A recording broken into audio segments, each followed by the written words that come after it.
بسم اللہ الرحمن الرحیم الحمد للہ وحدہ والصلاة والسلام علی من لا نبی بعدہ۔ آج ہم کلیات میر کی ترتیب کے اعتبار سے تیسری غزل پڑھیں گے، اور اس طرح کل 5 غزلیں ابتدائی ہم نے کر رکھی ہیں، تو 2 غزلوں کی شرح ریکارڈ کروائی جا چکی ہے۔ آج اس تیسری غزل کی شرح سے آغاز کرتے ہیں۔ تو نکلے ہے چشمہ جو کو جوش زنا پانی کا، یہ کو جو ہے نا کوئی ہے، نکلے ہے چشمہ جو کو جوش زنا پانی کا، یاد دہ ہے وہ کسو چشم کی گریانی کا۔ یہ شعر اس لحاظ سے عجیب سا ہے کہ شعر فہمی کی عمومی روایت میں رہتے ہوئے اسے دیکھا جائے تو یہ کوئی غیر معمولی شعر نہیں ہے، بلکہ شاید دوسرے درجے کے شاعروں کے یہاں بھی اگر ان کے دیوان میں ہوتا تو اس معیار پر بھی لائق انتخاب نہ ٹھہرتا۔ لیکن چونکہ یہ میر کا شعر ہے اور میر کی بڑائی کو سبھی مانتے ہیں، تو ان کی مسلمہ عظمت کو اگر اس بظاہر معمولی سے دکھائی دینے والے شعر میں کار فرما دیکھنے اور دکھانے کی کوشش اور اہتمام کیا جائے تو اس میں کئی معنوی باریکیاں اور گہرائیاں کسی تکلف اور تصنع کے بغیر نکالی جا سکتی ہیں۔ اور وجہ کیا ہے کہ خاص آدمی اگر کوئی عام بات بھی کہے تو وہ عام بات بھی اس کی نسبت سے اتنی عام اور معمولی نہیں رہتی کہ ہم اسے بس سن کر آگے بڑھ جائیں۔ بڑے آدمی کا سایہ بھی زمین ہی پر پڑتا ہے، لیکن بہرحال وہ بڑے آدمی کا سایہ ہوتا ہے۔ تو ہم اس شعر کو عمومی شعر فہمی کا موضوع بنانے کی بجائے اسے میر شناسی کی روشنی میں دیکھنے اور کھولنے کی کوشش کریں گے۔ تو پہلی نظر میں یہ شعر اس ظرف کی طرح محسوس ہوتا ہے جس سے معانی نکالے نہیں جاتے بلکہ اس میں ڈالے جاتے ہیں۔ یہ میر کا ایک خاص الخاص امتیاز ہے کہ وہ اپنے شعروں میں ایک معنوی خلا اور ایک احساساتی انڈیکیشن ایسی رکھتے ہیں جو شعر کا پڑھنے والا جو ہے وہ گویا یہ آزادی محسوس کرتا ہے کہ وہ اپنے بعض تخیلات اور احساسات کو اس شعر سے مناسبت رکھنے کی حالت میں اس شعر کے پورے معنوی اسکیم کا کامیابی کے ساتھ حصہ بنا لے۔ تو لفظ کو اس طرح استعمال کرنا بھی ہر ایک کے بس کی بات نہیں ہے کہ لفظ معنی رسانی کی بجائے معنی اندوزی کا کام کریں۔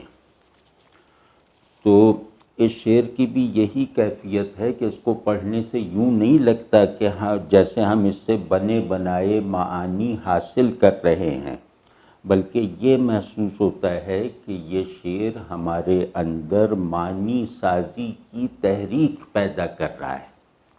یعنی یہ ایسا شعر ہے جو پڑھنے والے کی خلاقی کو ابھارتا ہے کہ صرف معنی دریافت کرنے تک محدود نہ رہا جائے، بلکہ اس شعر سے تحریک پا کر معنویت کے نئے پہلو بھی نکالے جائیں۔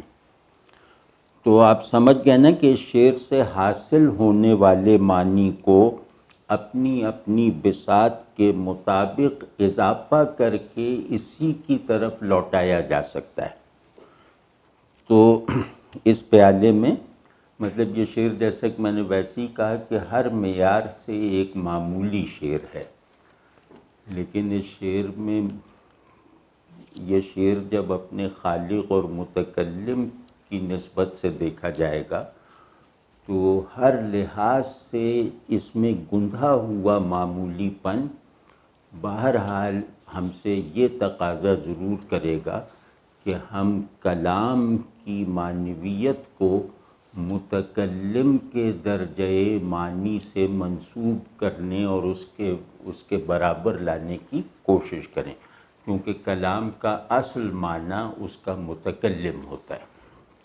تو اس طرح کہ اس پیالے میں بس ایک بوند پانی ہے، یہ ٹھیک ہے، لیکن اس کی تاثیر ایسی ہے کہ پینے والا اس پیالے کو بھرنے کی تگ و دو میں لگ جاتا ہے۔ یعنی میر کے یہاں بیان ہونے والا معمولی مفہوم بھی ہمارے لیے اس اعتبار سے چیلنجنگ ہوتا ہے کہ ہمارے ذوق شعری نے جتنی نمو میر کے زیر سایہ پائی ہے، ہم میر کی برکت سے تکمیل یا تشکیل کو پہنچنے والے اس ذوق کو ابھار کر میر کے کسی یعنی فلاں شعر میں پائی جانے والی معنوی سطحیت کا بھی اپنے طور پر کوئی ازالہ کرنے کی کوشش کریں، اور میر کا معمولی پن بھی بڑائی کے معیار پہ جانچے جانے کے لائق ہوتا ہے۔ تو اب مطلب ایک کلینکل بات کہہ رہا ہوں کہ میر کے یہاں شعر میں اکثر ایک واقعاتی قطعیت تو پائی جاتی ہے، لیکن معنوی اور کیفیاتی قطعیت نہیں پائی جاتی۔ یعنی شعر کی سچویشن تو قطعی ہوتی ہے، تاہم اس سچویشن کی معنوی تشکیل اور احساساتی در و بست کا عمل بالکل غیر متعین ہوتا ہے۔ تو اس شعر میں بھی ایسا ہی ہوا ہے، جیسے یہ کہ احساسات میں نسبتاً قطعیت اور حتمیت تصورات اور تخیلات کے مقابلے میں زیادہ ہوتی، کیونکہ احساس شارپ زیادہ ہوتے ہیں۔ لیکن میر اس سطح پر بھی اگر کسی المناکی کو بیان کرتے ہیں تو اس میں کوئی نہ کوئی نشاتیہ عنصر بھی شامل کر دیتے ہیں۔ یعنی میر بالکل اپوزٹ احساسات کے درمیان بھی ایک فعال نسبت ایسی پیدا کر دیتے ہیں کہ ہر احساس میں ایک طرح کا دوہرا پن پیدا ہو جاتا ہے۔ یہ بھی میر کا بہت خاص امتیاز ہے۔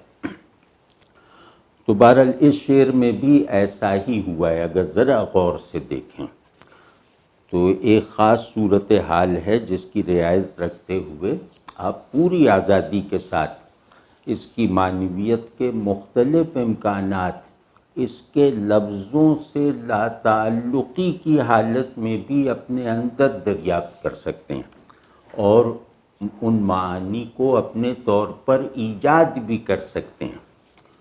تو ذرا غور کیجئے کہ کسو چشم، یاد دہ ہے وہ کسو چشم کی گریانی کا، اس کسو چشم میں دلالت واضح ہے مگر مدلول یعنی جس کی طرف دلالت ہو رہی ہے وہ غیر متعین ہے، وہ فکسڈ نہیں ہے کہ کون سی چشم، کس کی چشم۔ تو یہاں آنکھ تو بالکل متعین ہے، لیکن آنکھ کا الگ سے متعین ہونا کافی نہیں ہے جب تک کہ یہ نہ پتہ چلے کہ کس کی آنکھ۔ تو میر نے آنکھ کو متعین رکھا ہے اور اس طرح رکھا ہے کہ یہ آنکھ یعنی کسو چشم کہہ کر چشم کو نکیرہ نہیں رہنے دیا، معرفہ بنا دیا کسو کی مدد سے، لیکن معرفہ بنانے کے باوجود صاحب چشم کون ہے اس کی طرف کوئی واضح اشارہ نہیں رکھا۔ تو اس کو میں عرض کر رہا ہوں، اسے میں کہہ رہا ہوں کہ اس میں دلالت واضح ہے مگر مدلول غیر متعین ہے۔ مدلول موجود ہے کیونکہ آنکھ اگر دلالت ہے تو یہ دلالت بغیر مدلول کے نہیں پائی جا سکتی۔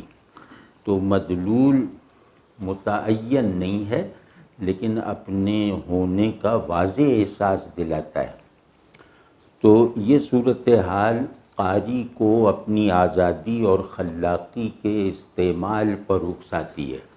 یعنی شاعری پڑھنے کا ایک بڑا ادب یہ ہے کہ وہ کریٹیوٹی کے ساتھ پڑھی جائے، لغت دانی کے بھروسے پر نہیں، بلکہ شعر کا قاری جو ہے وہ شاعر کی کریٹیوٹی کے اسٹرکچرز کو بنانے میں ایک معاون معمار کی حیثیت رکھتا ہے.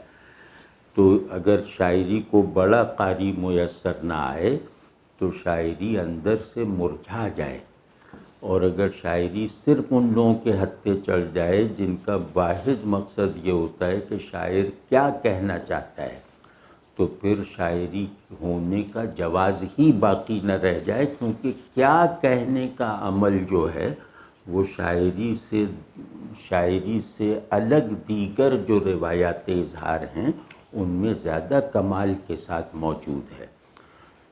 تو بہرحال تو یہ جس شعر کو ہم دیکھنے کی کوشش کر رہے ہیں یہ ایسا شعر ہے جو اپنی ڈی کنسٹرکشن کی دعوت دیتا ہے. مطلب وہ یہ آپ کو اس طرف متوجہ نہیں کرتا کہ آپ یہ کھوجنے کی کوشش کریں کہ میر شعر سے کہنا کیا چاہتے ہیں. وہ جو میر شعر سے کہنا چاہتے ہیں وہ اس شعر کو پڑھتے ہی واضح ہو جاتا ہے.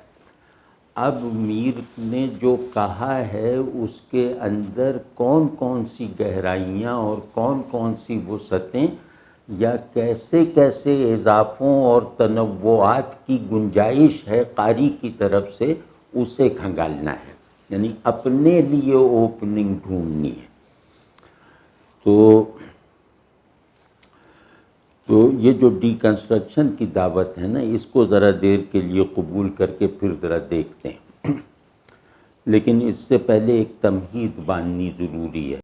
شعر کو ڈی کنسٹرکٹ کرنے سے پہلے ایک تمہید باندھنی ہے کہ اس تمہید کا اگرچہ شعر سے براہ راست تعلق تو کم ہے، مگر اس کی مدد سے اس طرح کے اشعار کا نسبتاً آزادانہ تجزیہ اور تحلیل کرنے میں انشاءاللہ مدد مل سکتی ہے.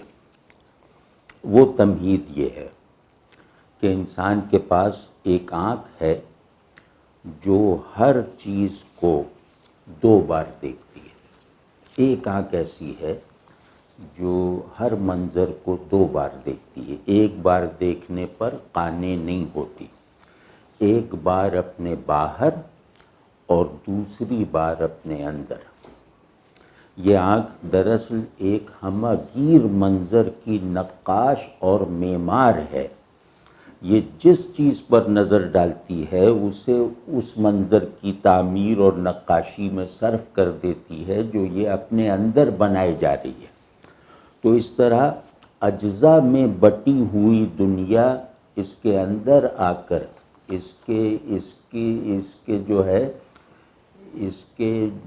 اس کی باطنی دید کا موضوع بن کر ایک وحدت اور کلیت حاصل کر لیتی ہے.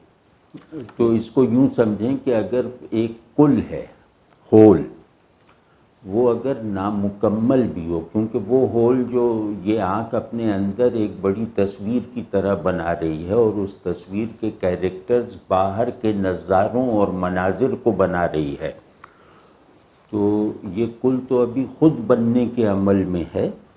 تو اس کا مطلب ہے کہ یہ کل مکمل نہیں ہوا. تو اس پہلو سے کہہ رہا ہوں کہ کل اگر نامکمل ہو تو بھی اس سے نسبت حاصل کر کے اجزاء کا باہمی انتشار ضرور ختم ہو جاتا ہے. یعنی باہر کے مناظر جس انتشار سے تعمیر ہوئے ہیں ان مناظر کا اندر نقش، ان مناظر کو اندر کی نقاشی میں صرف کرنے سے باہر کے مناظر کے اندر بلٹ ان انتشار کی کیفیت ختم ہو جاتی ہے اور ان کی بنیادی ڈیفینیشن بھی بدل جاتی ہے. یعنی باہر کا منظر اندر کے منظر سے ایک متعلق ہو جانے کے بعد اس ڈیفینیشن پہ نہیں رہتا جس ڈیفینیشن پہ وہ صرف باہر کے منظر کی حیثیت سے تھا. تو انسان اس پہلو سے دیکھیں تو انسان آنکھ ہے جو دنیا کو انٹرنلائز کر کے اس کی باطنی تکمیل کرتی ہے. دنیا کی باطنی تکمیل کا کیا مطلب ہے کہ اس کی معنوی اور احوالی دونوں طرح کی تکمیل دونوں پہلوؤں سے اسے مکمل کرتی ہے، یا تکمیل کی حرکت میں ڈال دیتی ہے. مکمل نہ بھی کرے تو اس کے ہونے کا مادہ نقص تھا، اب اس کے ہونے کے مادہ نقص کو اس سے منہا کر کے اس میں مادہ کمال داخل کر دیتی ہے، چاہے اسے مکمل نہ کر پائے. تو معنوی تکمیل جو ہے وہ ذہن میں ہوتی ہے اور احوالی قلب میں.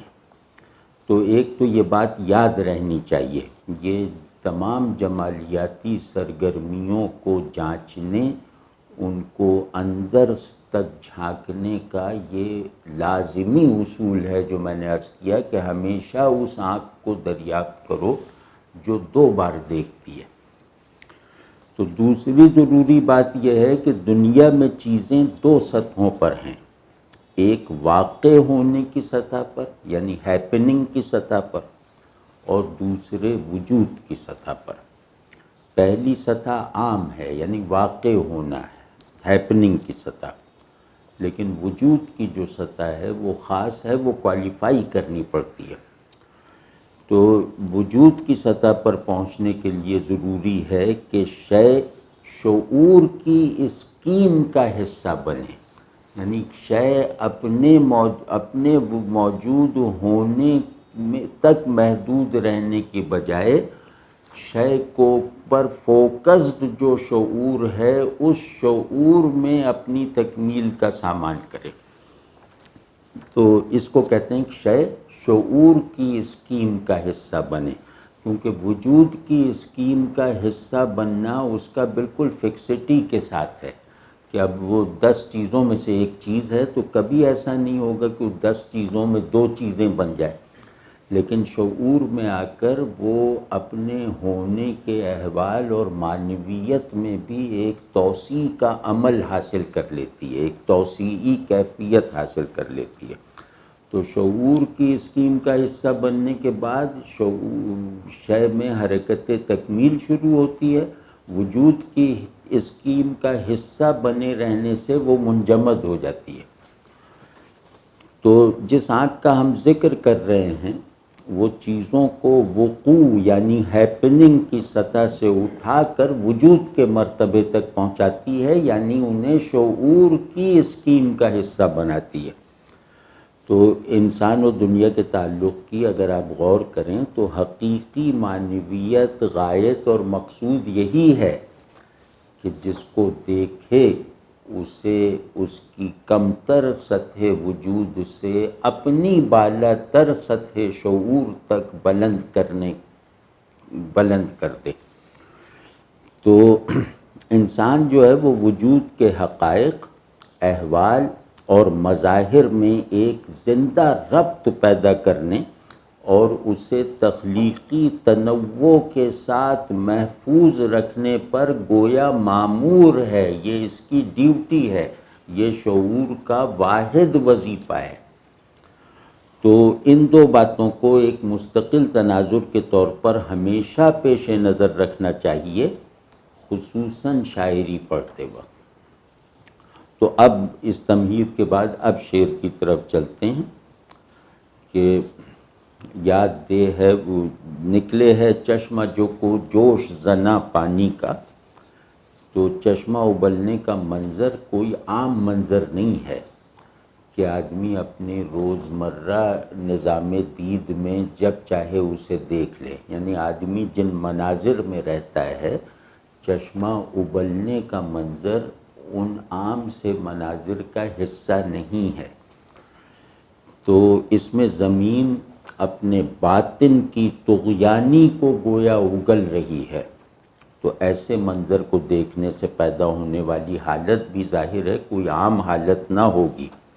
تو زمین کے اس باطنی اظہار کا مشاہدہ ایسا ہے جو دیکھنے والے کو قلب اور چشم کے اتحاد سے ظہور میں آنے والے ایک واقعے کی یاد دلا دیتا ہے۔ اور پھر دوسری طرف ذرا یہ دیکھیے کہ زمین کو اپنے بہترین حال کا اظہار کرتے دیکھ کر خود اپنے بہترین حال کے اظہار کا سما یاد آ گیا، یعنی دیکھنے والے کو اپنے اس بہترین اظہار کا منظر یاد آ گیا۔ تو بلکہ یوں کہنا چاہیے کہ زمین سے چشمہ ابلنے کا منظر کسو چشم کی گریانی کے منظر میں ڈھل کر مکمل ہو گیا، اور اسے وہ المیہ جوہر بھی حاصل ہو گیا جو محض چشمہ ابلنے کے عمل میں شاید موجود نہ تھا۔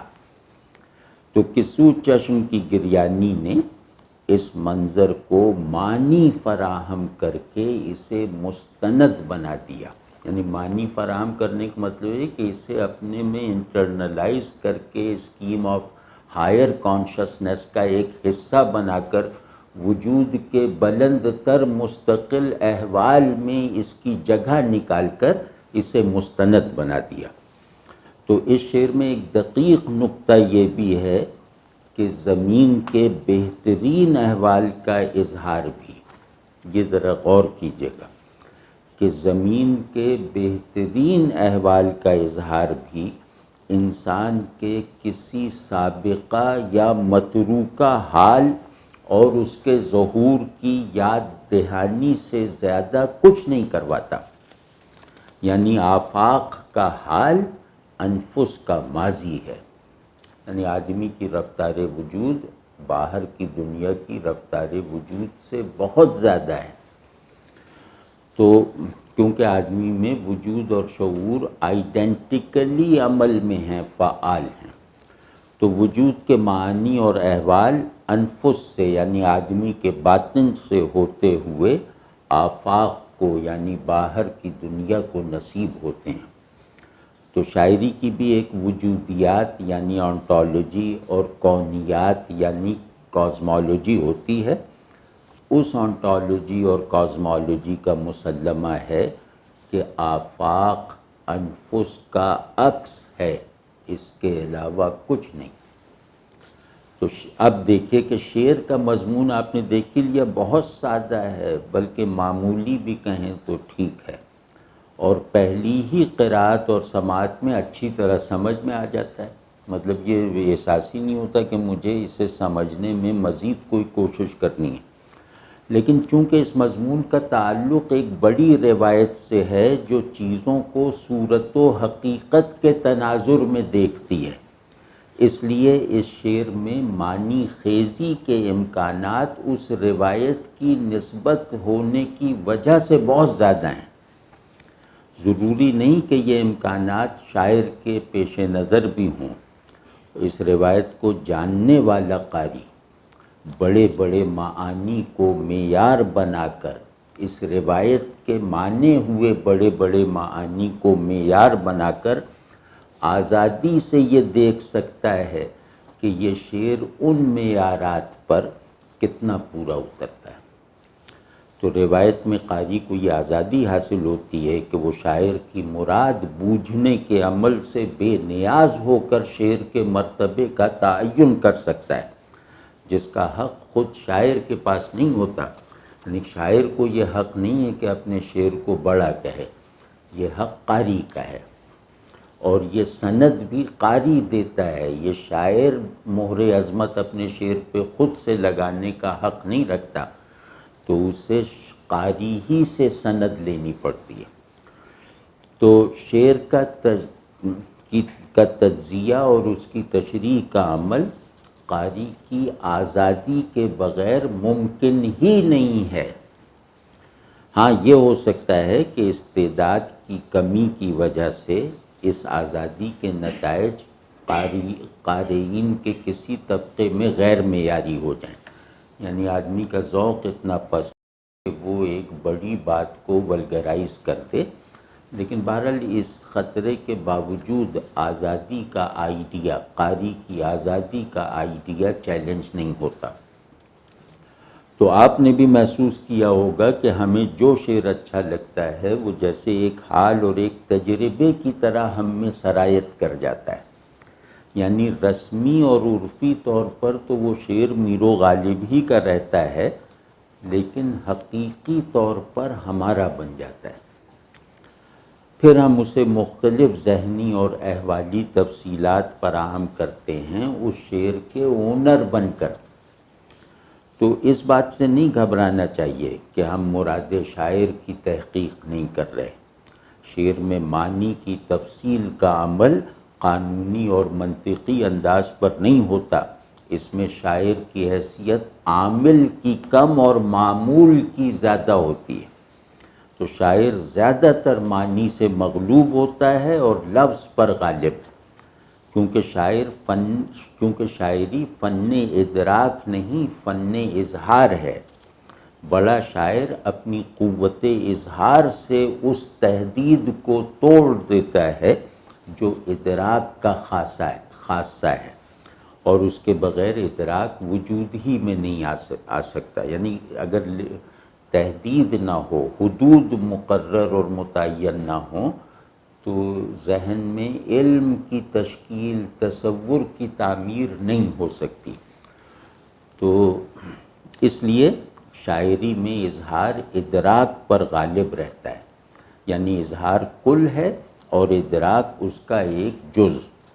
اسی لیے میر ایسے لوگ لفظ سے منسوب معنی کا انکار کیے بغیر اس معنی کو لفظ پر مسلط نہیں رہنے دیتے.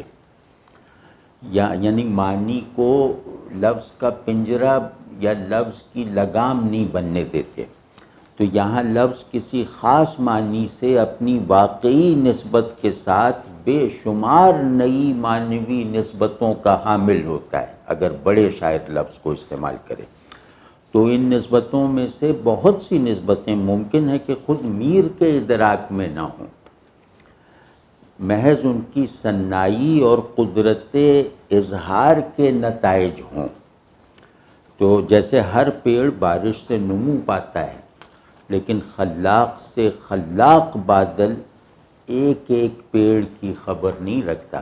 تمام پیڑوں کو سیراب کرتا ہے، لیکن اپنی بارش سے سیراب ہونے والے تمام درختوں کی خبر اسے بھی نہیں ہوتی. تو اور میر کا معاملہ تو بالکل واضح ہے.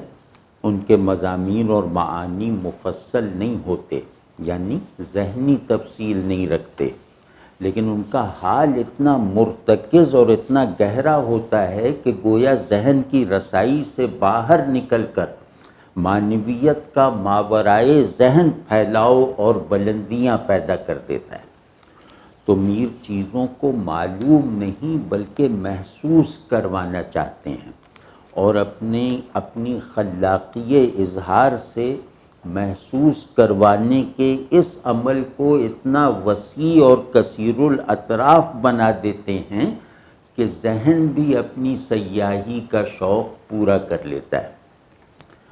میر کے شعر کی ساخت ہی کچھ ایسی ہے. جنہوں نے بھی میر کو پڑھا ہے وہ انشاءاللہ اس کی تصدیق کریں گے کہ ان کے شعر کی ساخت ہی کچھ ایسی ہے کہ ذہن کو اس کا مطلب دل سے پوچھنا پڑتا ہے.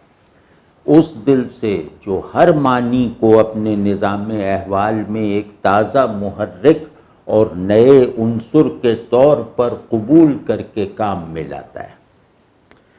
تو میر اپنے سارے غیر روحانی پن کے باوجود، میر ہرگز نہ روحانی آدمی تھے، نہ روحانی شاعر تھے، نہ عارف تھے، نہ ایک مابعد طبیعی یا الہیاتی سیاق و سباق میں عاشق تھے.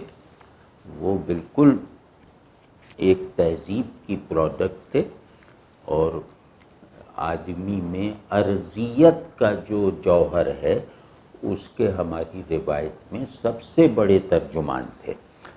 تو اسے میں کہہ رہا ہوں کہ میر اپنے سارے غیر روحانی پن کے باوجود ایسا کمال اظہار رکھتے ہیں کہ ان کی آواز کبھی کبھی قلب کے عرفانی نہا خانوں تک بھی پہنچ جاتی ہے، اور ایسا ہمیشہ ان کی منشا اور ارادے کے برعکس ہوتا ہے، کیونکہ ان کا ذہن عرفانیات سے کوئی مناسبت ہی نہیں رکھتا. تو وہ مضامین یا وہ معانی عرفانی روایت سے استفادہ کرنے والا قاری ان اشعار سے منسوب کرتا ہے، اور ان اشعار سے منسوب کرنے کا یہ عمل کوئی زبردستی کا نہیں ہوتا، بلکہ وہ عارفانہ معانی بھی میر کی آدمیانہ حرکت سے پیدا ہونے کا پورا جواز رکھتے ہیں۔ تو اب آپ دیکھیے گا کہ اس شعر میں بھی کچھ ایسا ہی ہوا ہے۔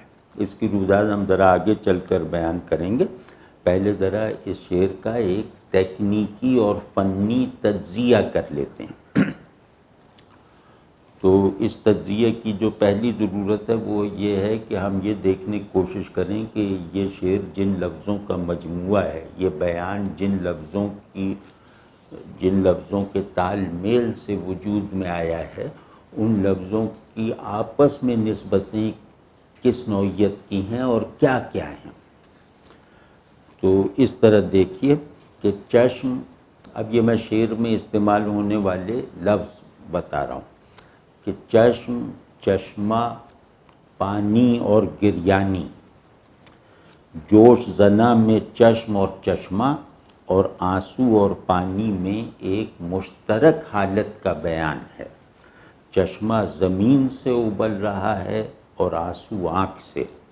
تو ایک امتیازی پہلو یہ ہو سکتا ہے کہ چشمے کا زور اور جوش نشاتیہ ہے، کیونکہ یہ زمین سے اٹھان کے ساتھ نکلتا ہے، اور گریے میں جو جوش ہے وہ علمیہ ہے، کیونکہ آنسو آنکھ سے نیچے ٹپکتا ہے۔ تو تاہم یہ ضروری نہیں کہ چشمہ ابلنے کا سبب نشاتیہ ہی ہو، ہم تو بس ایک امکانی پہلو دیکھ رہے ہیں۔ تو چشمے کے جوش زنا، یہ جو مصرع ہے وہ نکلے ہے جوش زنا چشمہ جو کو پانی کا، تو چشمے کے جوش زنا ہونے کا فوری سبب یہ ہے کہ یہ پانی کا ہے، اس کی مواجی اور حرکت پانی کی وجہ سے ہے۔ لیکن چشم کا معاملہ یہ ہے کہ اس کی گریانی کبھی پانی کی صورت میں ہوتی ہے اور کبھی خون کی شکل میں۔ تو فراق کے دکھ کے باوجود وصال کی امید ہو تو آنکھ پانی روتی ہے، مگر وصال سے مایوسی ہو جائے تو اسی آنکھ سے پانی کی جگہ لہو ٹپکتا ہے۔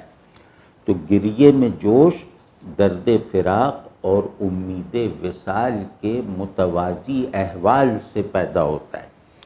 تو خیر یہ تو ایک الگ سے بات بیچ میں آ گئی، کہنا یہ تھا کہ چشمے کا جوش مسلسل اشک باری سے مشابہ ہے، جس کے لیے میر نے اشک دمادم کی ترکیب بھی اپنے ایک شعر میں استعمال کی کہ دل کو تسکین نہیں اشک دمادم سے بھی، اس زمانے میں گئی ہے برکت غم سے بھی۔ تو اب ذرا دوسرے پہلو سے دیکھیں کہ اس میں اس شعر میں ایک تشبیہی تہداری ہے، یعنی تشبیہیں بالکل چہرہ بچہرہ نہیں دی گئی ہیں، تشبیہوں میں صورت کے ساتھ ساتھ معنی بھی جیسے کنوے ہوتے ہیں۔ تو چشمہ ابلنے کا یعنی تشبیہ صورتوں میں مناسبت تک یہاں محدود نہیں ہے، ان صورتوں کے معانی کے درمیان بھی مشابہتیں دریافت کی گئی ہیں۔ تو چشمہ ابلنے کا نظارہ ایک رخ سے نشاتیہ ہے اور دوسرے رخ سے علمیہ۔ اب یہاں سے ہمارے آپ کے جو چشمے سے متعلق تجربات ہیں نا، ان کا امتحان شروع ہوتا ہے۔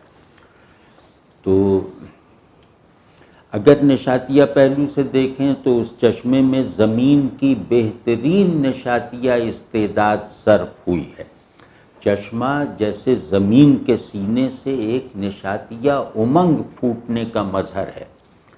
میر نے چشمہ ابلنے کے نشاتیہ تاثر کو چھپائے اور ڈھانپے بغیر، اسے کمزور کیے بغیر بھی اس میں المناکی کا ایک عنصر داخل کر کے اس عنصر کو غالب کر دیا ہے۔ یوں کہنا چاہیے کہ ایک نشاتیہ وفور کو مدھم کیے بغیر اسے ایک علمیے میں ضم کر دیا ہے۔ یہ کوئی معمولی بات نہیں ہوا کرتی۔ تو جوش زنہ کے لفظ پر غور کریں تو یہ محسوس ہو جائے گا کہ ایک طوفان سا ہے جس میں نشاط کی مواجی بھی ہے اور علم کی گہرائی بھی. اس سے ایک بہت ضروری معرفت حاصل ہوتی ہے کہ خوشی مکمل ہو کر ٹریجک ہو جاتی ہے.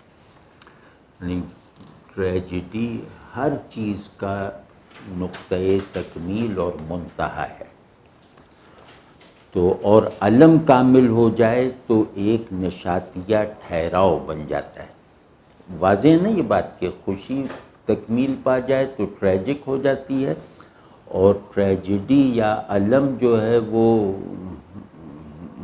مکمل ہو جائے، کامل ہو جائے تو ایک نشاطیہ ٹھہراؤ سا بن جاتا ہے. آپ تجربہ کر کے دیکھ لیں کہ آپ کے جوہر علم کو چھوئے بغیر، اسے ٹچ کیے بغیر کوئی شے آپ کے اندر مستقل قرار نہیں پکڑ سکتی. جو چیزیں خوشی کے دروازے سے، غصے کی کھڑکی سے ہمارے اندر آتی ہیں، وہ آنے کے تھوڑی دیر بعد غائب بھی ہو جاتی ہیں. لیکن جو علم کے دروازے پر دستک دے کر ہمارے اندر وارد ہوتا ہے، جو بھی احساس، خیال، تجربہ، وہ ہمارے اندر دائمی سکونت اختیار کرتا ہے. تو تسکین اور خوشی کا رنگ تکمیل، جیسا کہ میں نے عرض کیا کہ علمیہ ہے. تو خوشی نفس کو ہمیشہ حالت تحریس میں رکھتی ہے، ایک حرص میں رکھتی ہے، جبکہ غم اسے شانت کر دیتا ہے، ٹھہرا دیتا ہے. غم آدمی کو خود اپنے لیے حقیقی اور لائق اعتبار بنا دیتا ہے. یعنی خوشی آدمی کو اپنے اوپر فخر کرنے اور اعتماد کرنے کے لائق نہیں چھوڑتی، لیکن غم اپنی گہرائی کے ساتھ اگر احساس سے لے کر ذہن تک میں سرایت کر جائے ایک ٹریجڈی کی فارم اور سبسٹنس میں، تو وہ غم آدمی کو خود اس کی گہرائیوں اور بلندیوں کا ایکسپیرینس کروا دیتا ہے. یعنی آدمی خود اپنی نظر میں مستند ہو جاتا ہے. تو اب اس کے معنی کھولتے چلے جائیے. ایک کائنات اپنا سارا نشاط ظاہر بھی کر دے تو بھی میری المناکی غیر متاثر ہی رہے گی. عاشق کے غم میں ایسی وسعت ہے کہ نشاط اور اس کے تمام مظاہر اس کے ایک گوشے میں سما جاتے ہیں. نمبر 2، اب یہ اس کے میں معنوی اجزاء اور وہ بتا رہا ہوں، ایک فہرست بتا رہا ہوں کہ یہ اس میں سے معنوی جہتیں نکلتی ہیں. تو نمبر 2، باہر کی دنیا کا ہر اظہار مجھے محبوب کے غیاب کی طرف متوجہ کر دیتا ہے.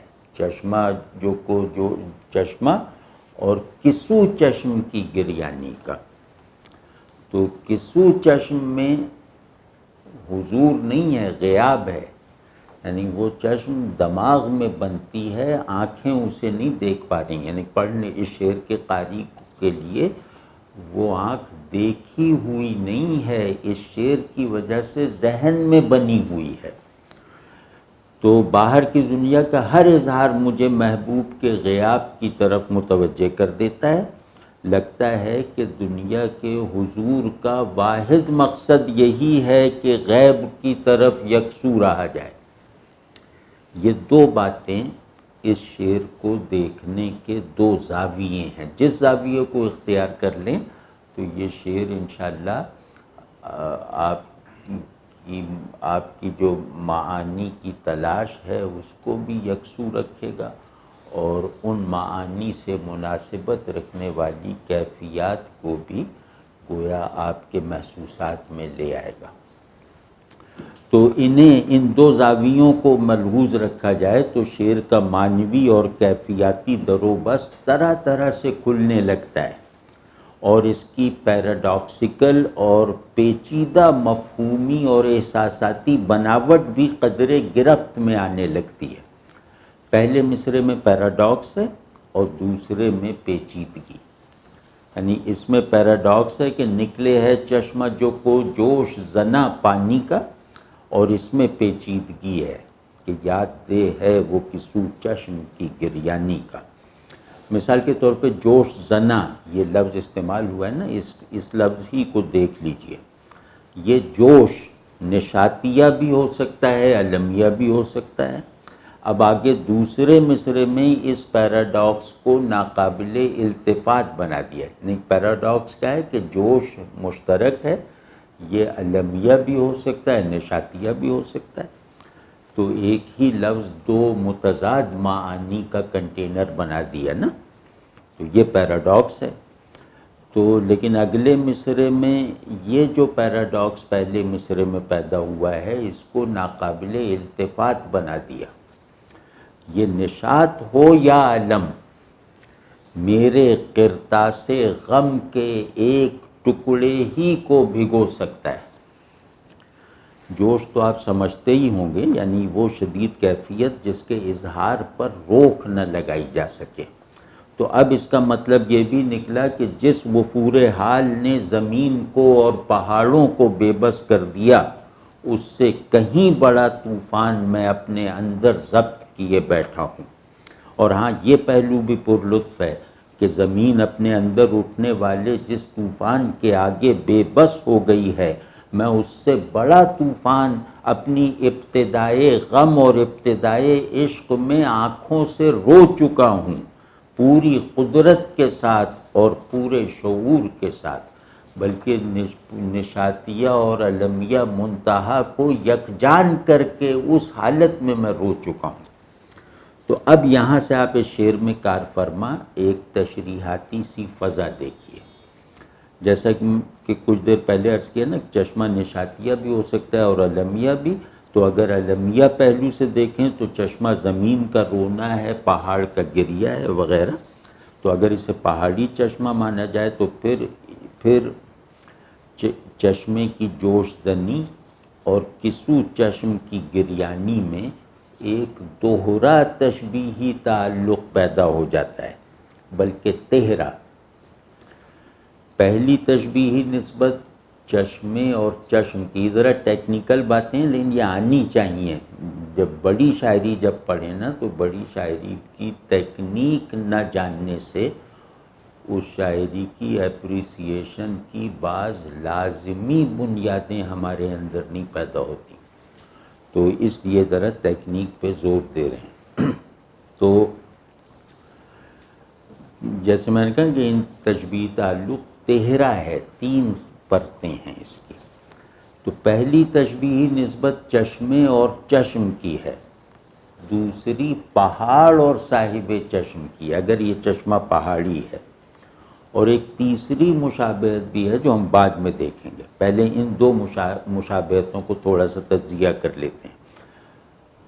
مضبوطی اور سختی پتھر کے لازمی اوصاف ہیں، یعنی پہاڑ پتھر کا ہوتا ہے نا، تو پتھر کے لازمی ذاتی اوصاف دو ہیں، مضبوطی اور سختی. ان اوصاف کی موجودگی میں یہ تصور کرنا مشکل ہے کہ پتھر رو بھی سکتا ہے، پہاڑ گریہ بھی کر سکتا ہے.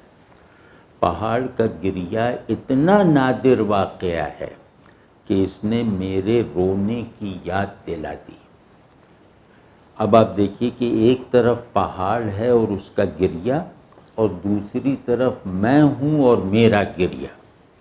میرا گریہ پہاڑ کے رونے سے کہیں بڑا واقعہ تھا، کیونکہ میں پتھر اور پہاڑ سے زیادہ مضبوط ہوں، اور میرا جوش گریہ بھی اس چشمے کے ابال سے بہت زیادہ تھا. کیونکہ زیادہ پہاڑ کی سختی توڑنے کے لیے چشمے کو جتنی طاقت حاصل ہونی چاہیے وہ اس چشمے میں ہے جو میں دیکھ رہا ہوں، لیکن پہاڑ سے کہیں زیادہ سنگ لاخی، صلابت، مضبوطی اور سختی توڑنے کے لیے جو میں رکھتا تھا، میرے اندر سے جو گریے کا اظہار ہونا تھا، اس اظہار میں چشمے کو ظاہر کرنے والی قوت کے مقابلے میں کہیں زیادہ قوت درکار تھی. ٹھیک ہے نا؟ تو یاد دلانے والا، یاد دہ ہے وہ کسو چشم. یاد دہ یعنی یاد دلانے والا. چشمہ یاد دلانے والا ہے، تو یاد دلانے والا اس چیز سے کم ہوتا ہے جس کی وہ یاد دلا رہا ہے، یہ پہلو بھی ہے۔ تو یہ مطلب ایک مرکب اور پیچیدہ تشبیہ ہے کہ ایک جہت سے جس کو تشبیہ دی جا رہی ہے، جس سے تشبیہ دی جا رہی ہے، یعنی مشبہ اور مشبہ بہ دونوں حاضر ہیں، یعنی چشمہ اور چشم یہ حاضر ہیں، اور دوسری جہت سے دونوں غائب ہیں یا غیر مذکور ہیں، یعنی پہاڑ اور میں۔ نہ اس شعر میں پہاڑ کا ذکر ہے، نہ میرا ذکر ہے، نہ میں ہوں اس شعر میں، نہ پہاڑ ہے، لیکن یہ دلالت جو ہے، دلالت اتنی واضح ہے، یعنی ظاہر کو اتنے زور سے دکھایا گیا ہے کہ باطن کا انکشاف ہو جاتا ہے، غیر حاضر کا ظہور ہو جاتا ہے۔ تو چشمہ زمین کے علم کا کلی اظہار ہے۔ اب یہ ایک دوسرا پہلو ہے، جبکہ میرا گریہ جو چشمے سے زیادہ جوش زنہ تھا، میرا گریہ میرے غم کا جزوی اور عارضی اظہار تھا۔ اس بات کی ذرا سی تفصیل دیکھیے۔ کہہ رہے ہیں کہ ایک زمانہ تھا کہ جب کہ آنسو اس چشمے کی طرح آنکھوں سے ابل کر نکلا کرتے تھے، مگر اب میں غم کی اگلی منزلوں پر ہوں جہاں رونا ضروری نہ رہا، یعنی غم مکمل ہو کر گریے سے غیر متعلق اور بے نیاز ہو جاتا ہے۔ جیسے سیدنا ابوبکر رضی اللہ تعالیٰ عنہ کے حضور میں کسی نے ایک نوجوان کی تعریف کی کہ یہ ذکر میں، تلاوت وغیرہ میں بہت روتا ہے، تو آپ رضی اللہ تعالیٰ عنہ نے پسند فرمایا اور فرمایا کہ ہم بھی پہلے ایسے ہی تھے مگر اب پتھر بن گئے ہیں، یعنی اب ہمارا غم، ہماری رقت قلب وہ جو ہے وہ اس کا مرتبہ کامل ہو چکا ہے، اب ہمارے غم کو رونے کی حاجت نہیں رہی، یا ہماری رقت قلبی کو آنکھیں میری رقت قلبی کے اظہار کے لیے ناکافی ہو گئی ہیں، اس کے لیے کافی ہیں، تو یہ اچھا کام کر رہا ہے۔ تو آپ سمجھیں نا، غم مکمل ہو کر گریے سے غیر متعلق ہو جاتا ہے، تو پہلے ہم مبتلائے غم تھے اور اب شائستہ غم ہیں۔ پہلے غم نے ہم پر مسلط تھا، اب ہم غم کی تہذیب و تدوین کرتے ہیں، اب ہم غم کے لائق ہو گئے ہیں۔ تو بھائی یہ تو ہم اپنی طرف سے کہہ رہے ہیں کہ پہاڑی چشمے نے میر کو اپنے رونے کی یاد دلا دی، شعر میں کسو چشم کہا گیا ہے، میری چشم نہیں کہ مجھے اپنا رونا یاد آ گیا۔ شمس الرحمن صاحب فاروقی نے اپنی بے مثل کتاب شعر شورانگیز میں اس شعر کو کھولتے ہوئے کسو سے محبوب مراد لیا ہے، یعنی اس نظارے نے محبوب کے رونے کی یاد دلا دی، لیکن ہمارے خیال میں یہاں کسو چشم کو چشم محبوب سمجھنے کا کوئی قرینہ موجود نہیں ہے، یہ چشم عاشق ہے، اور اس رعایت سے اسے میر کی آنکھ یا میری چشم سمجھنا درست ہوگا۔ لیکن بہرحال یہ سوال اپنی جگہ رہتا ہے کہ میر نے میری چشم کا سامنے کا فریز چھوڑ کر کسو چشم کیوں کہا؟ بھئی اگر وہ کہتے ہیں میری چشم کی گریانی کا تو وزن تو ٹھیک ہوتا، تو مطلب میری چشم کی بجائے جو سامنے کی بات تھی کسو چشم کیوں کہا، جس کا مصداق متعین کرنے میں اب ہمیں دشواری ہو رہی ہے، اختلاف ہو رہا ہے کہ کس کی چشم۔ فاروقی صاحب کہہ رہے ہیں کہ یہ محبوب کا رونا ہے، اور ہمیں یقین ہے کہ یہ عاشق کا گریہ ہے، اور عاشق کے احوال کا بیان عموماً اپنے ہی احوال کا بیان ہوتا ہے، تو میرے خیال میں اگر میری چشم ہوتا، کسو چشم کی بجائے میری چشم ہوتا، تو یہ شعر میر کا نہ رہتا، میر سوز کا بن جاتا۔ کسو کے لفظ نے شعر کی کا معنوی اور کیفیاتی درجہ بڑھا دیا ہے، ورنہ تو یہ سارا منظر اور یہ ساری بات ہی بالکل عامیانہ سطح پر رہ جاتی۔ کسو چشم پرسنل آنکھ نہیں ہے بلکہ آرکیٹائپل آنکھ ہے جو بس مردان عشق کو نصیب ہوتی ہے۔ اور یہاں کسو صرف تعظیم مفہومی میں نہیں آیا، بلکہ یوں بھی لگتا ہے جیسے یہ کسی چھوڑی ہوئی منزل کی طرف اشارہ ہے۔ کسو سے ایک بے نیازی بھی ظاہر ہے کہ ہوگا کوئی جو چشمے کی طرح روتا تھا۔ اب ہم تو آگے نکل گئے، اور اتنا آگے نکل گئے کہ ٹھیک سے یاد ہی نہیں آ رہا کہ یہ چشمہ کس چشم کی گریانی کی یاد دلا رہا ہے۔ آنکھ بھی یاد ہے، رونا بھی یاد آ گیا، لیکن نہیں یاد آ رہا تو یہ کہ وہ آنکھ کس کی تھی جس کا رونا ہم نے دیکھ رکھا ہے۔ اس کیفیت میں ذرا محسوس کیجئے، بڑی نفسیاتی گہرائی ہے اور روحانی بھی، یعنی صرف نفسیاتی نہیں، ایک روحانی تہداری بھی ہے۔ عشق کیا ہے؟ مطلب اگر ہم ایک روحانی پرسپیکٹیو سے اپنی روایت میں دیکھیں تو ہماری روایت میں عشق کیا ہے؟ وجود کا مسلسل ترک و قبول، بس یہ عشق ہے کہ جو مجھ سے ترک اور قبول کرواتا رہتا ہے بیک آن، یعنی فنا و بقا۔ عشق کا بہاؤ ایسا تیز ہے کہ عاشق کو خود اپنے شعور میں بھی نہیں رہنے دیتا۔ جو حال گزر جائے وہ ریپیٹ ہوتا ہے نہ یاد رہتا ہے۔ تو اس شعر میں یہ ساری بات، یعنی عشق کی جو یہ آئیڈیل ڈیفینیشن ہے یہ استعمال ہو گئی ہے، اور یہ ساری بات گویا تصویر کر دی ہے میر نے۔ اپنی وجودی پسماندگی کی وجہ سے دنیا آدمی کے متروک احوال پر چلتی ہے اور اس کی متروک انا کی طرف بھی اشارہ کرتی ہے۔ یہاں یہی ہو رہا ہے کہ جوش زنا چشمہ جس چشم اور جس گریانی کی یاد دلا رہا ہے وہ عاشق کی حاضر خودی اور اس کے شعور و احوال سے کب کی خارج ہو چکی ہے۔ یعنی عشق کا قانون ترک و قبول کچھ ایسا ہے کہ ترک مستقل ہے اور قبول عارضی، ترک کلی ہے اور قبول جزوی، ترک جنرل ہے اور قبول پرٹیکولر۔ مطلب کئی طرح سے کہہ سکتے ہیں۔ تو اب ذرا دیکھیے کہ کسو کے حرف میں یہ سب باتیں کھپا دی گئی ہیں یا نہیں۔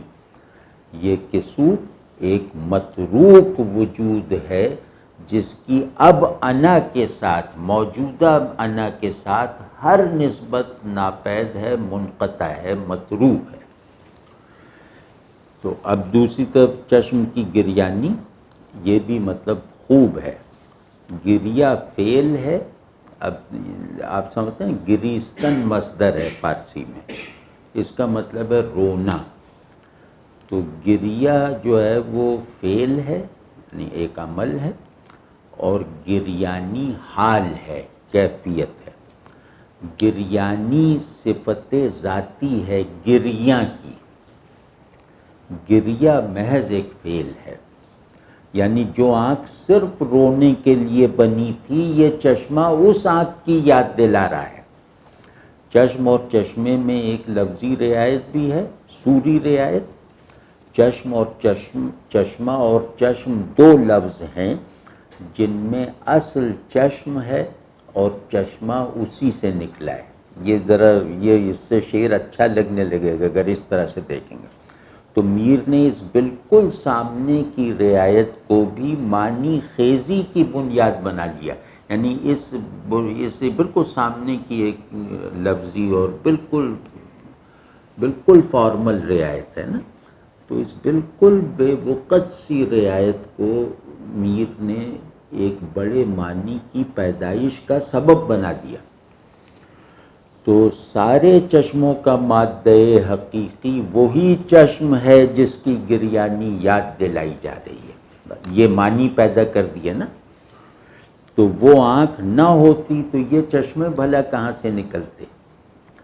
تو ویسے کسو چشم کی گریانی سے آدم علیہ السلام کا رونا بھی یاد آ سکتا ہے۔ جب آپ زمین پر اتارے گئے تو اتنا روئے کہ آنسوؤں سے دریا سمندر جاری ہو گئے، ایک روایت ہے نا، مطلب تو جنت وصال میں جہاں سے وہ اتارے گئے تھے، جنت وصال میں آدم کی آنکھ دیکھنے کے لیے بنی تھی اور دنیائے فراق میں رونے کے لیے بنائی گئی تھی، ایک ہی آنکھ تھی۔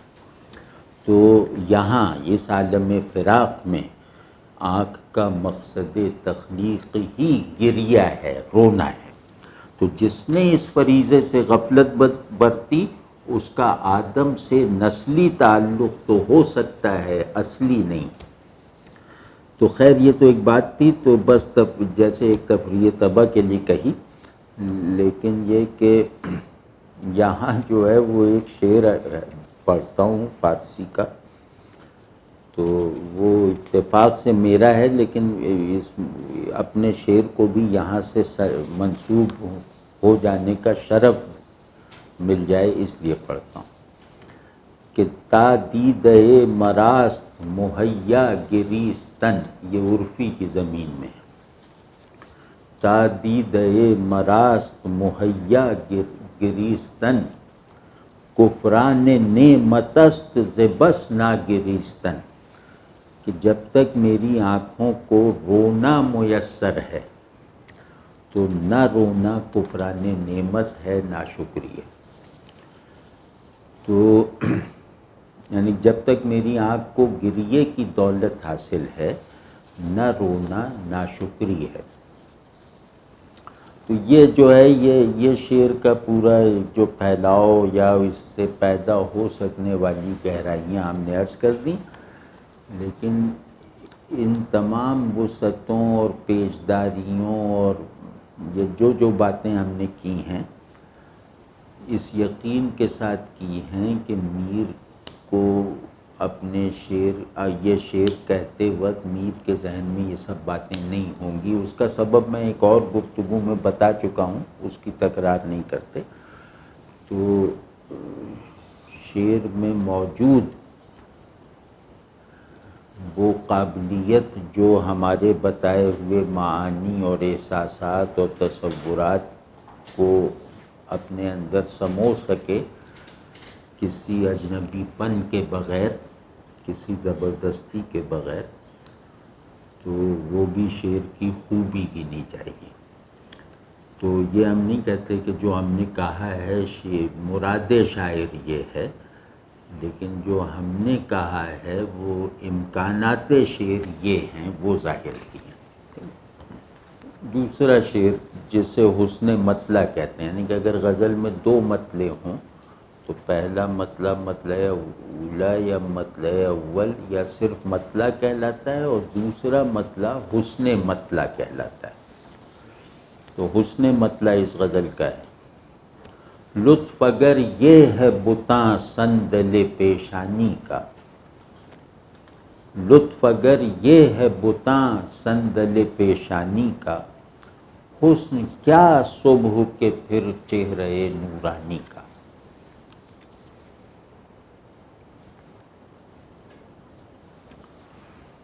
بظاہر لگتا ہے کہ یہ شعر بھی مطلع کی طرح بس یوں ہی سا ہے اور میر نے بس کاریگری کا مظاہرہ کیا۔ اس شعر میں مطلع کے مقابلے میں کاریگری کا عنصر ایڈڈ ہے، باقی درجہ ایک ہی جیسا ہے۔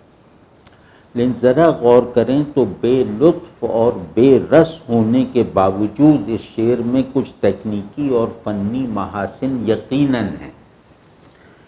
یہ خاصی چالاکی والا شعر ہے، مطلب بہت زیادہ تربیت یافتہ قاری نہ ہو تو وہ دھوکے میں آ کر اس شعر کو پڑھ کے اور حقارت سے مسکرا کے آگے بڑھ سکتا ہے، لیکن وہ اناڑی قاری ہوگا جو یہ رویہ اختیار کرے گا۔ ایک ٹرینڈ پڑھنے والے کے لیے یہ خاصا پرکشش بلکہ چیلنجنگ شعر ہے۔ آپ سمجھے، شاعر اپنے قاری کا امتحان لیتا ہے، کبھی ذوق کی جہت سے، کبھی فہم کے پہلو سے، کبھی قوانین شعر میں علم کے حوالے سے کہ کتنا علم رکھتا ہے یہ قوانین شعر اور محاسن شعر کا۔ تو بہرحال تو اس میں میر نے اپنے قاری کا ایسا ہی امتحان لیا ہے. اچھا خاصا صاحب استعداد قاری بھی آزمائش میں پڑ جاتا ہے. مطلب تو بس اتنا سا ہے کہ بتوں کے ماتھے کی سیاہی بھی صبح کے چہرے کی سفیدی سے زیادہ حسین اور روشن ہے. ایسا کیوں ہے؟ اس کی تحقیق و تفصیل کا کام قاری کو خود کرنا پڑے گا. میر نے تو ایک سطحی سے تاثر کو الفاظ کی مختلف رعایتوں سے تشکیل پانے والے ایک پیچ در پیچ بیان میں ڈھال دیا ہے. اس بیان کی تائید کے لیے اسباب کی فراہمی پڑھنے والے کے ذمے ہے. تو دیر و حرم، کفر و اسلام میں موجود تضاد کو حل کرنے اور ان کے درمیان برپا جنگ میں دیر کو حرم پر اور کفر کو اسلام پر فتح دلانے کا رجحان صوفی شعراء یا صوفی کہلانے والے شعراء کے یہاں جا بجا دکھائی دیتا ہے.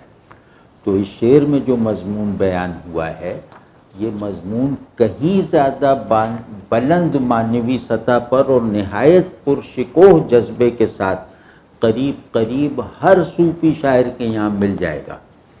لیکن میر عارفانہ اور صوفیانہ ساخت نہ رکھنے کی وجہ سے اس کے باوجود اس طرح کے معارف کو ایک عام آدمی کے تاثرات جیسا بنا کر فارغ ہو جاتے ہیں. اس لیے اس شعر میں استعمال ہونے والے بنیادی لفظوں کی عرفانی اور علامتی معنویت تلاش کرنا ایک زبردستی کا عمل ہوگا اور کچھ نہیں. لیکن نہیں، اس شعر کی صوفیانہ تشریح کو زبردستی کا عمل کہنا ذرا زیادتی ہے.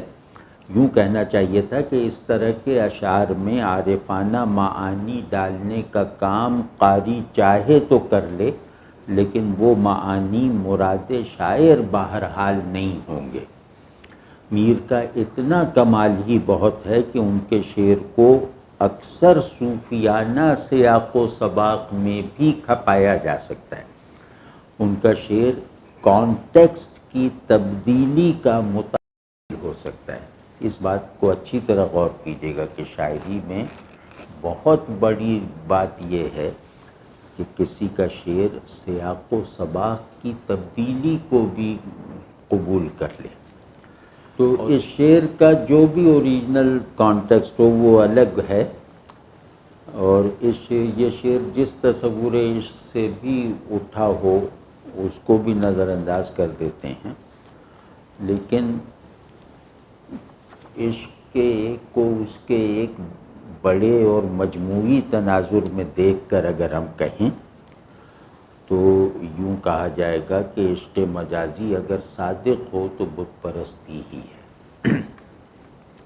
اسی لیے ایسا عاشق چاہے صوفی بن جائے یا شاعر مزاجن بت پرست ہی ہوتا ہے. عشق پرستش نہ بنے تو جھوٹا اور ناقص ہے.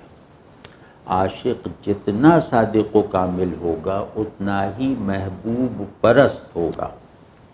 محبوب حاضر ہے تو عاشق بت پرست ہے، اور غائب ہے تو خدا پرست. لیکن بہرحال یہ کوئی فتویٰ نہیں ہے، محض ایک نفسیاتی تجزیہ ہے. اس بات کو اسی نظر سے دیکھیے. مطلب یہ کوئی ایسا نہیں ہے کہ یہ کوئی نص پر مبنی بات ہے. تو میر چونکہ محبوب حاضر کے عاشق تھے، اس لیے ان کے مزاج ہی میں محبوب غائب سے عدم مناسبت اور وحشت سی تھی. اسی لیے وہ ایک چھوٹے سے میدان میں کفر و اسلام کی لڑائی چھڑوا کر، زبردستی لڑائی چھڑوا کر بہت عجلت کے ساتھ اور بڑے جوش کے ساتھ کفر کی فتح کا اعلان کر دیتے ہیں. یہ ان کا مزاج ہے. اس مزاج میں وہ اتنے پختہ تھے کہ توحید کو بھی اپنے لیے اینتھروپومارفک بنا دیا، یعنی توحید کو بھی الہیاتی سے زیادہ انسانی بنا لیا. تو جن لوگوں نے میر کو ڈھنگ سے پڑھ رکھا ہے وہ اچھی طرح جانتے ہیں کہ میر کے یہاں دین نیچے سے اوپر تک محض شخصیت پرستی ہے. ایک مسحور کن شخصیت پرستی جہاں خدا کا خیال بھی آ جائے تو مزہ کرکرا ہو جاتا ہے۔ تو میر کے اس مذہبی، ذہنی اور نفسیاتی پس منظر میں رکھ کر اس شعر کو دیکھا جائے تو اس کا مطلب اور اس کی کیفیت پہلی ہی نگاہ میں کھل کر سامنے آ جاتی ہے، اور حصول معنی کے لیے کسی تگ و دو کی ضرورت محسوس نہیں ہوتی۔ لیکن یہ شعر ظاہر ہے کہ صرف مفہوم اور کیفیت نہیں ہے، بلکہ اس کا ایک پیچیدہ تکنیکی تانا بانا بھی ہے، جسے گرفت میں لانے کے لیے کچھ غور و فکر اور محنت درکار ہے۔ تو آئیے اس تانے بانے کو کھولنے کی، اس در و بست کو کھولنے کی کوشش کرتے ہیں۔ اس شعر میں کہا تو یہی گیا ہے نا کہ اے حسینان ہند، تمہاری سیاہی میں وہ کشش ہے کہ سفیدی اور روشنی بری لگنے لگتی ہے، تمہاری رات میں وہ لطف ہے کہ صبح پھیکی پڑ گئی ہے۔ یہ بالکل عام اور رسمی سا تقابل ہے۔ یہ مضمون ایک معمولی شاعر بھی آسانی سے باندھ سکتا ہے، شاید میر کے مقابلے میں زیادہ روانی سے باندھ سکتا ہے، لیکن میر نے اس فرسودہ اور بے وقت مضمون کو جس تکنیک اور صناعی کے ساتھ باندھا ہے وہ بھلا کس کے بس میں ہو سکتی ہے۔ تو پہلے کچھ لفظوں کی معنوی تہداری دیکھ لیتے ہیں، اس کے بعد الفاظ کی باہمی نسبتوں پر بھی نظر کریں گے۔ تو اب دیکھیے، بسم اللہ کرتے ہیں۔ تو اس میں پہلا کلمہ، اس شعر کا جو پہلا لفظ ہے وہ ہے لطف۔ لطف اگر یہ ہے بتا سندل پیشانی کا، تو لطف کے دو مطلب ہیں اور دونوں ہی معروف ہیں اور عام استعمال میں ہیں۔ ایک مزہ، لطف کا ایک مطلب مزہ ہے اور دوسرا لطافت، صفائی، پاکیزگی وغیرہ۔ تو میر نے یہاں لطف میں دوہری دلالت کو، لطف میں پہلے سے موجود دوہری دلالت کو بیک وقت کار فرما بنایا ہے۔ ورنہ تو یہ کہ لطف کو اس طرح استعمال کیا جاتا ہے نا کہ جہاں لطافت مقصود ہو وہاں مزے کا پہلو شامل نہیں کیا جاتا، لیکن میر نے ان دونوں کو بالکل ہی آپس میں جل کر دیا ہے۔ تو اس کو میں کہہ رہا ہوں کہ میر نے یہاں لطف میں دوہری دلالت کو بیک وقت کار فرما بنایا اور دکھایا ہے۔ لطف بمانی مزہ دیکھنے والے کا حال ہے، اور بمانی لطافت بتوں کا یا سندل پیشانی کا وصف ہے۔ تو لطف بتوں کے عاشق میں پیدا ہونے والی کیفیت تشکر ہے، اور بتوں کی نسبت سے یہ احسان اور کرم ہے جو اپنے عشاق پر کیا جاتا ہے۔ تو لطف مزے کے معنی میں تو بالکل واضح ہے، لیکن لطافت کے معنی میں اس کے تجزیے اور تفصیل کی قدر ضرورت ہے۔ تو اس تفصیل کو نمبر وار عرض کرتا ہوں، یہ مناسب ہوگا تاکہ بہت تفصیل میں نہ جائیں۔ تو لطافت یعنی لطف بمانی لطافت اور اس کی تفصیل۔ تو لطافت کا ایک مطلب ہے خالص ہونا، ملاوٹ سے پاک کرنا یا پاک ہونا۔ نمبر دو، لطافت باریکی کے مفہوم میں بھی ہے، نزاکت، جمالیاتی تہداری، باطنی گہرائی، مکمل اخفاء کا جزوی اظہار جو آنکھ اور دل دونوں کو مشغول اور سیراب رکھے، یہ بھی لطافت ہے۔ نمبر تین، جمالیاتی اصطلاح میں لطافت روح کا جسم پر اور حقیقت کا صورت پر غلبہ ہے، کیونکہ صورت میں کثافت سے بنی ہے نا، صورت کی تعمیر ہی کثافت پر ہے، تو حقیقت اگر صورت پر غالب آ جائے یعنی صورت کو ڈھانپ لے تو وہ لطافت ہے۔ تو ایسے غلبے کا یعنی کہ حقیقت کا صورت پر جو بھی غلبہ ہوگا، ایسے غلبے کا ہر اظہار لطیف ہوگا، یعنی وہ حقیقت کے زاویے سے ہوگا، صورت کی بنیاد پہ نہیں ہوگا۔ تو یہاں یہ بات یاد رہے کہ لطافت صرف جمالیاتی نہیں ہے بلکہ عقل اور اخلاق کا بھی موضوع ہے۔ عقل کا آبجیکٹ اپنے تجزیے کی تکمیل اور اختتام پر لطیف ہو جاتا ہے، یعنی ہر طرح کے اعراض ایکسیڈنٹ سے پاک ہو کر ایک وجودی پیورٹی اور ناقابل تجزیہ وحدت بن جاتا ہے۔ اسی طرح اخلاقی شعور میں بھی لطافت تزکیہ نفس اور صفائے باطن کی حالت کمال ہے، جہاں نفس خیر میں ڈھل کر شانت ہو جاتا ہے، کرسٹلائز ہو جاتا ہے، تو مطمئن ہو جاتا ہے۔ یعنی لطافت نفس مطمئنہ کی ماہیت کا جزوی تجربہ کروا سکنے والی ایک حالت ہے، اسے اور یوں کہیں کہ لطافت اصلی نفس مطمئنہ کی کیفیت ہے۔ تو لطافت کے اس مفہوم کو پیش نظر رکھا جائے تو بتوں کی تحسین کا بنیادی سبب اور ان کے حسن کی تاثیر و معنویت سامنے آ جاتی ہے۔ یعنی بت وہ صورت ہے جس میں حقیقت کے سوا کچھ نہیں اور جس سے حقیقت کے سوا کچھ ظہور نہیں کرتا۔ بت پرستوں سے ذرا پوچھ کر دیکھو ان کی میٹا فزکس تو وہ یہی کہیں گے۔ یعنی بت حق کا مظہر محض ہے جس سے حق کا بلا آمیزش یعنی خالص ظہور ہوتا ہے۔ تو لطف بمعنی لطافت کے یہ معنی بھی نکلتے ہیں یا نکالے جا سکتے ہیں۔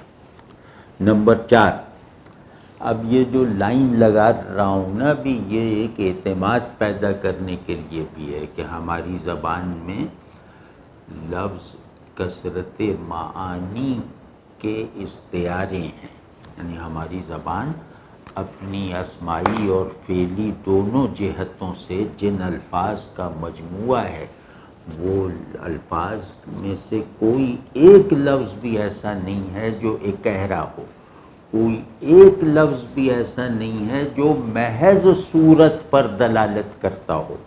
ہر لفظ کا فوری مصداق صورت ہونے کے باوجود اس کا مدلول آخری جو ہے وہ حقیقت ہے۔ تو یہ ذرا اپنی زبان پر بھی اعتماد پیدا ہوتا ہے لفظوں کو اس طرح سے کھولنے کی کوششوں کے نتیجے میں، تو اس سے بھی نہ بھائی گھبرائیں۔ تو نمبر 4، لطف یا لطافت نرمی کے معنوں میں، ملائمت کے معنی میں بھی معروف ہے، اور اسے بھاری پن اور گرانی کے اپوزٹ کے طور پر بھی استعمال کیا جاتا ہے۔ یعنی لطیف وہ ہے جو نرم اور سبک ہو۔ یہ مفہوم لیں تو لطافت اور بت میں ایک پیراڈاکسیکل نسبت پیدا ہوتی ہوئی محسوس ہوتی ہے۔ بت پتھر کا ہے مگر نرم ہے، اور بھاری ہے لیکن ہلکا ہے۔ تو یعنی صورت ہے مگر اس پر صورت کے ضوابط لاگو نہیں ہوتے، یہ پیراڈاکس۔ تو لطافت لطف میں نمبر 5، لطف میں لطافت کا ایسا غلبہ ہے کہ مزے کے مفہوم میں استعمال کیا جائے تو بھی لطافت کا پہلو غالب رہتا ہے۔ مزہ نفس کی کیفیت ہے اور لطف عقل و روح کی۔ یہ مطلب یہ یاد رکھیے گا کہ اگر لطف مزے کے معنی میں ہے تو وہ نفس کی کیفیت ہے، اور لطف لطافت کے پہلو سے ہے تو وہ عقل و روح کا حال ہے، مقصود حال۔ نمبر 6، لطف کا ایک مطلب، اور یہ بھی عام مطلب ہے، مستعمل مفہوم ہے، کہ ایک مطلب جو ہے لطف کا وہ مہربانی اور کرم بھی ہے، کہ لطف فرمائیے یعنی مہربانی فرمائیے۔ یہ احسان کے معنی میں بھی استعمال ہوتا ہے، لطف و احسان، لطف و کرم۔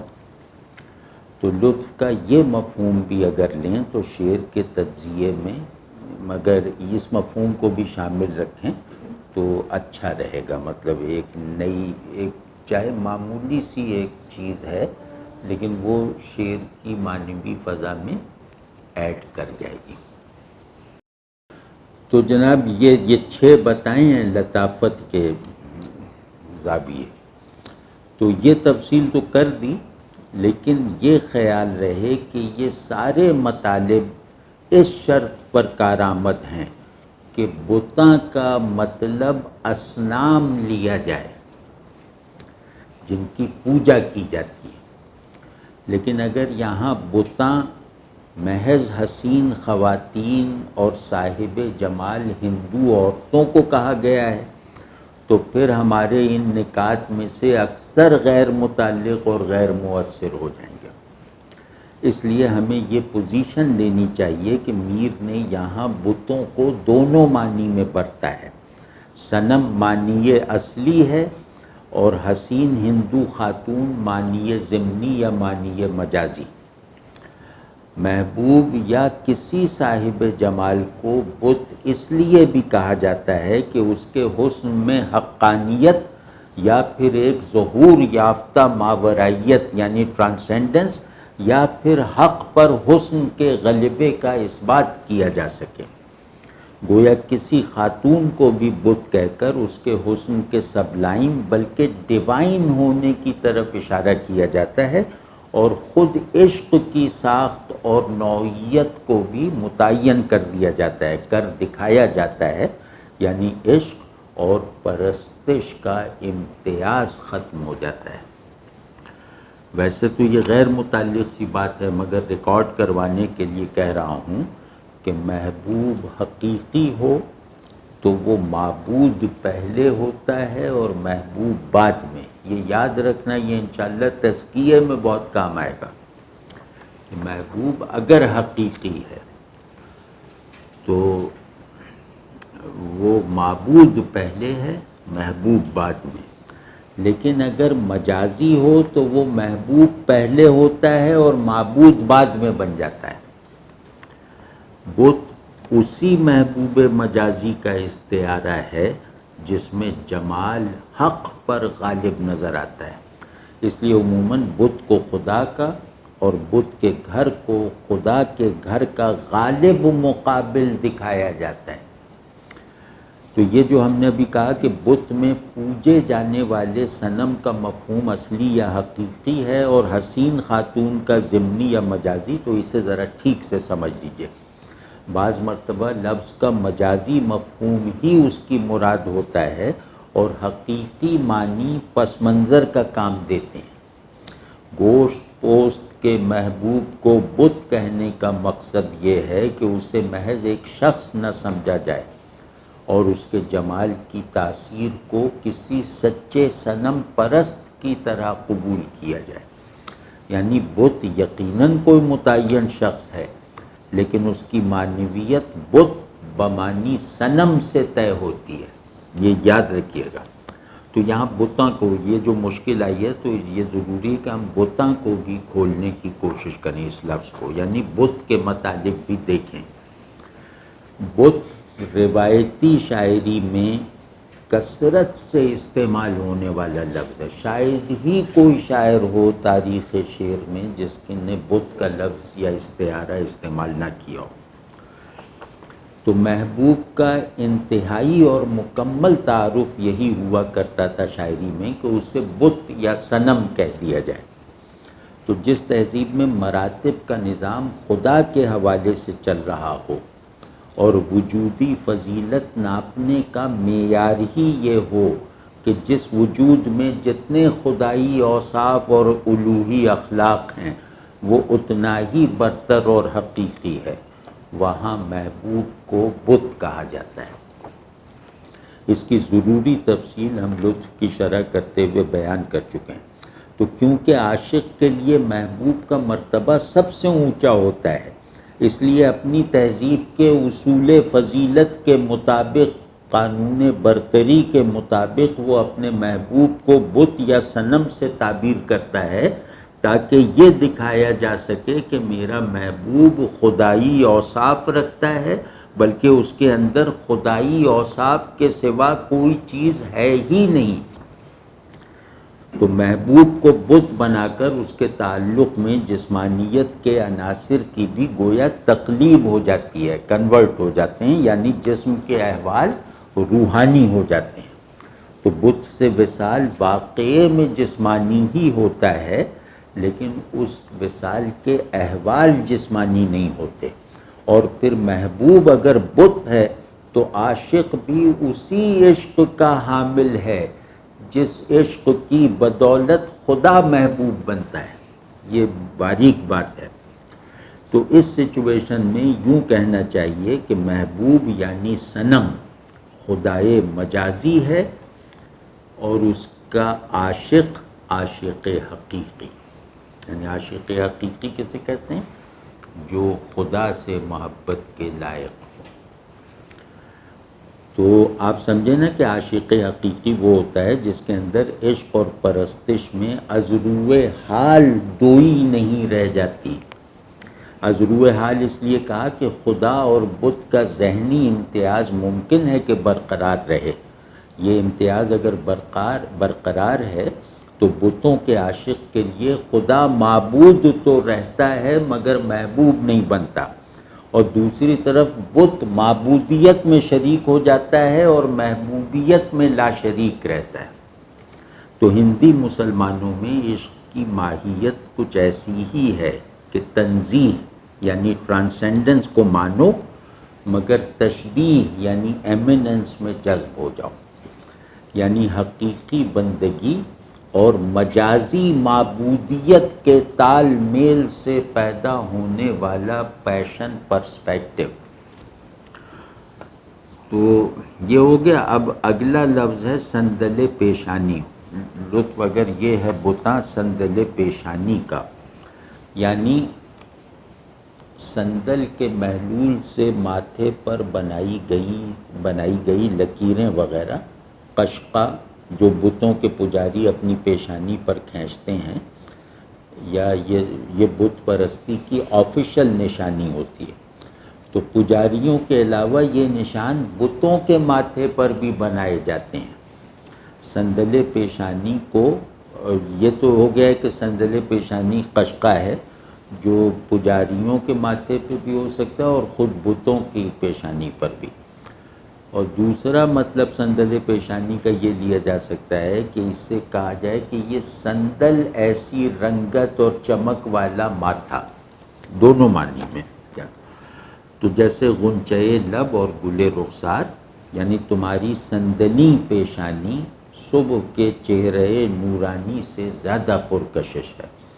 سندل ایسی پیشانی کا مطلب ہے گہری رنگت رکھنے والا ماتھا، سندل سیاہی مائل ہوتی ہے، یعنی حسینان ہند کا گہرا سانولا پن صبح کی سفیدی سے زیادہ پر لطف اور پرکشش ہے۔ لیکن چونکہ سندل پیشانی ایک مذہبی شعار ہے، اس لیے اسے موازنے کی اس سطح تک محدود نہیں رکھا جا سکتا، یعنی کہ سندل ایسی پیشانی اور صبح کا چہرہ۔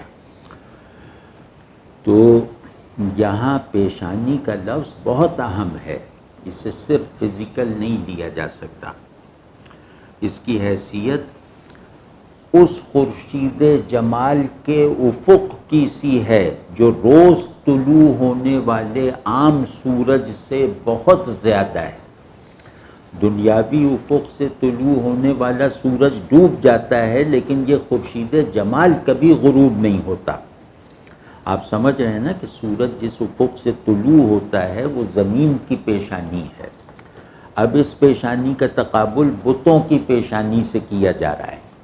سندل سیاہ رنگ کی ہوتی ہے اور سیاہی غیاب کا رنگ ہے، جبکہ صبح کے چہرے نورانی میں یہ رنگ غائب ہونے کی وجہ سے غیاب کا وہ ضروری عنصر نہیں پایا جاتا جس کے بغیر کوئی جمال حقیقی نہیں ہے، اور صرف آنکھ کا موضوع ہے۔ جمال حقیقی کیا ہے کہ جس کی دید میں آنکھ کا کردار بہت کم رہ جائے۔ تو جو جمال صرف آنکھ کا موضوع ہے وہ جمال حقیقی نہیں ہے، جمال التباسی ہے، جمال صوری ہے، کچھ بھی کہہ لیں، جمال حقیقی نہیں ہے۔ تو بت یا بت پرستی کی روایت میں تنزیہ یعنی ٹرانسینڈنس کو کار فرما دکھانا خاصا پرلطف ہے۔ اسی طرح حسن حسن کیا صبح کے پھر چہرہ نورانی کا۔ تو جس طرح لطف بمانی لطافت میں، لطافت ایبسٹریکشن سے مناسبت رکھتی ہے نا، تو لطافت میں تنزیہ کا پہلو غالب ہے، اسی طرح حسن میں تشبیہ کی جہت حاوی ہے۔ اب تنزیہ و تشبیہ پہ غور کیجئے کہ دو مستقل اصول ہیں، تو اس فرق کے علاوہ لطف دل کا حال ہے، جبکہ حسن آنکھ کا مال ہے جسے دل کے خزانے میں جمع کروایا جاتا ہے۔ صبح کے چہرے نورانی کی دید دل تک نہیں پہنچتی، یا پہنچتی ہے تو دل اسے زیادہ قدردانی کے ساتھ قبول نہیں کرتا، اور سندل پیشانی دل کو مشغول رکھتا ہے، مگر صبح کا چہرہ نورانی اس کے التفات کا مستحق نہیں بنتا، کیونکہ اس میں تنزیہ اور غیاب کا، صبح کے چہرہ نورانی میں تنزیہ اور غیاب کا بنیادی عنصر غائب ہے، جو سندل پیشانی میں حاضر ہے۔ جیسے میں نے عرض کیا کہ سیاہی غیب کا رنگ ہے۔ لیکن ذرا ٹھہریے، حسن کی توضیح ابھی پوری نہیں ہوئی۔ حسن دراصل جمال حقیقی، جمال مطلق کا اضافی اظہار ہے۔ یہ جملہ یاد رکھیے گا، یہ بہت کارآمد ہو سکتا ہے اکثر مواقع پہ، کہ حسن دراصل جمال مطلق کا اضافی اظہار ہے۔ مطلق اور اضافی ایک دوسرے کے اپوزٹ کے طور پر، تو یا یوں کہہ لیں کہ محبوب کے غیاب اور اخفاء کا جزوی انکشاف اور اظہار حسن ہے۔ تو صبح کے چہرے نورانی میں ظاہر ہے یہ بات نہیں ہے، اس میں غیب کا اظہار نہیں بلکہ انکار پایا جاتا ہے،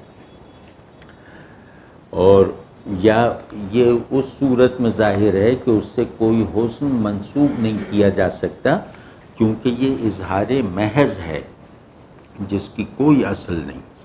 تو سندل پیشانی جس آفتاب کا مطلع ہے وہ غائب رہ کر بھی سرچشمہ جمال ہے، اور صبح جس سورج کا نتیجہ ہے وہ ظاہر ہو کر بھی محض ایک چمکتی ہوئی تھالی ہے۔ تو صبح کا ذکر اصل میں سندل پیشانی کی سیاہی کے حوالے سے آیا ہے، تو بظاہر یہ بے جوڑ سا لگتا ہے، لیکن اس میں میر نے صنائی یعنی کرافٹسمین شپ کا کمال دکھایا ہے۔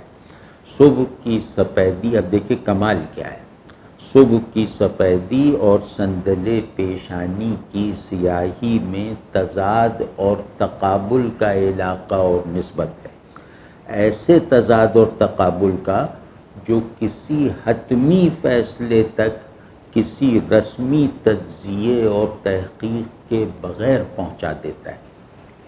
پھر اس تقابل میں ایک پیچیدگی بھی ہے صبح اور سندل پیشانی میں، یہ محض سفیدی اور سیاہی کا تقابل نہیں ہے، کیونکہ اس تقابل سے تو ظاہر ہے کہ فوری اور لازمی طور پر سفیدی کی ترجیح اور فوقیتی ثابت ہوگی۔ یہاں مقابلہ دراصل سورج اور بت یا ہندی پجاری کے ماتھے میں ہے۔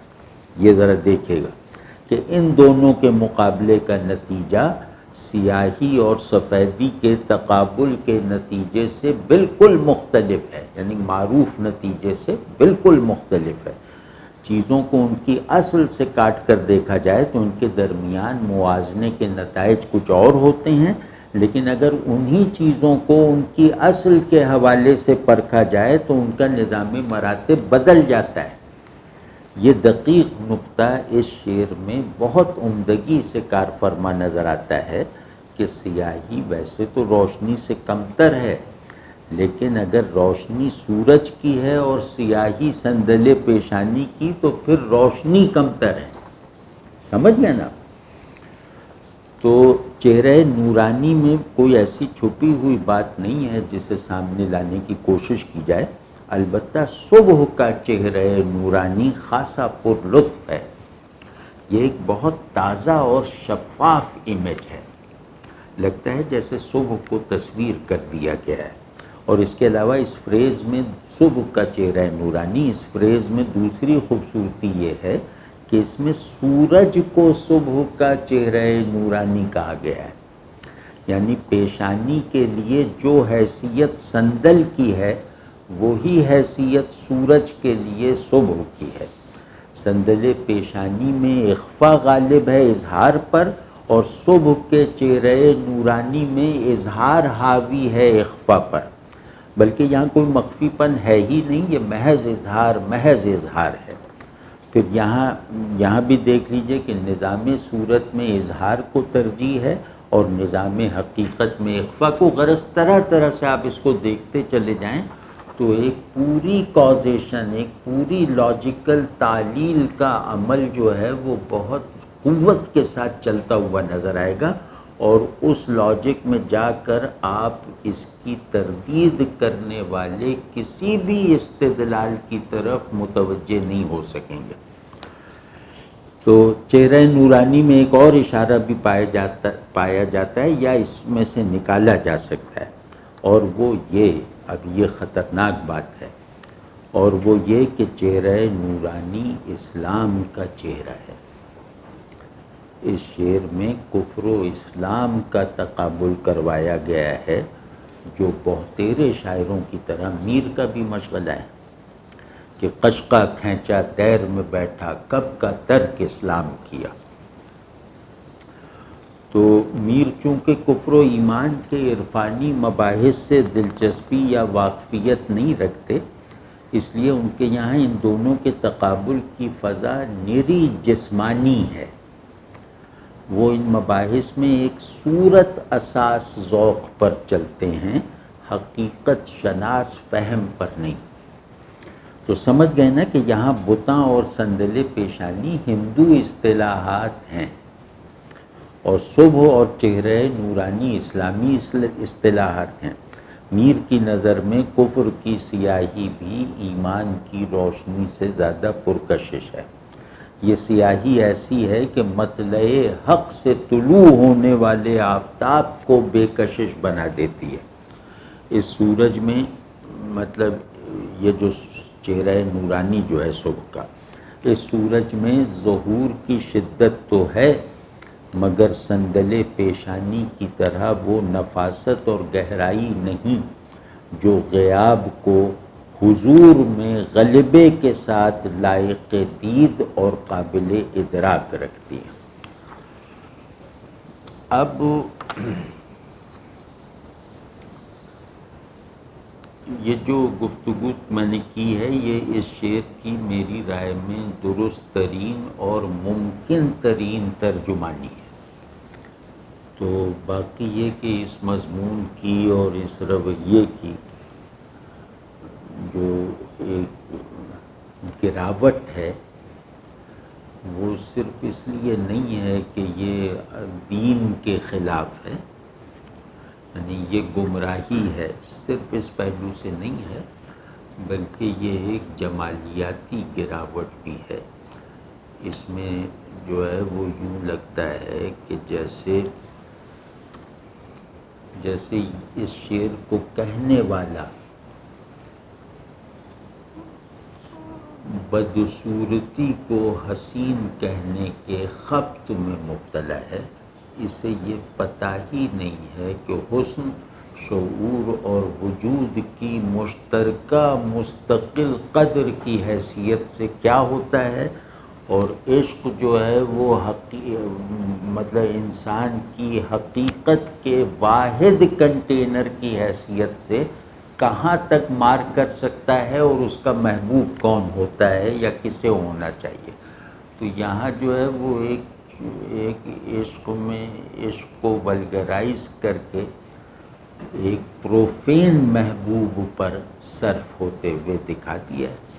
تو بحیثیت مجموعی یہ جمالیات کے بلند سطحوں سے کسی بھی طرح کا تعلق نہ رکھنے والا شعر ہے، اور ہماری روایت میں حسن و عشق کے قطبین پر چلنے والی پوری کائنات وجود و شعور کی میں داخلے کے بھی لائق نہیں ہے۔ اس کا سارا حسن جو ہے وہ کرافٹ کا ہے، صنائی کا ہے، زباں دانی کا ہے۔ بس اتنی مطلب یہ بتانا ضروری تھا۔